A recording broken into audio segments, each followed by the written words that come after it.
আসন্ন দুর্গাপুজোকে সামনে রেখে রাজধানীতে চলছে মদ বিরোধী অভিযান। কিছুদিন মহারাজগঞ্জ বাজারে অভিযান চালিয়ে দেশি ও বিলেতি মদ উদ্ধার করেছে পুলিশ। শনিবার ফের অভিযান চালায় বটতলা বাজারে।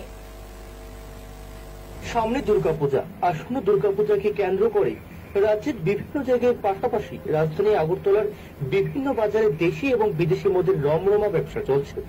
সেই অনুযায়ী বেশ কিছুদিন ধরেই রাজধানীর গোলবাজারে চলেছিল মদ বিরোধী অভিযান। শনিবার বটতলা ফাঁড়ির ওসি সহদেব ভৌমিকের নেতৃত্বে বিশাল পুলিশ বাহিনী বটতলা বাজারে অভিযান চালিয়ে প্রচুর পরিমাণে দেশি এবং বিদেশি মদ উদ্ধার করে এবং 4 জনকে আটক করে।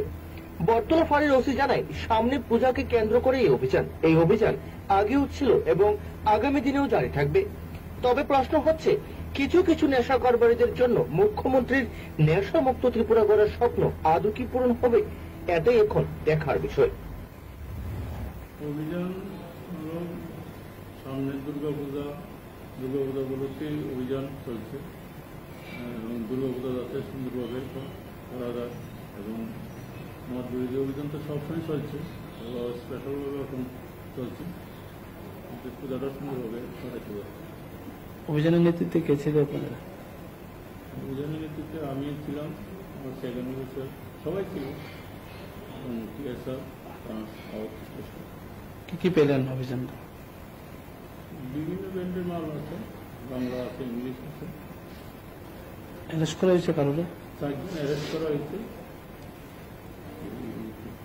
এখন কি আগামী দিনে এরকম অভিযান জারি থাকবে? এটা অভিযান কন্টিনিউ থাকবে, পূজা অবধি, পূজার সময় থাকবে।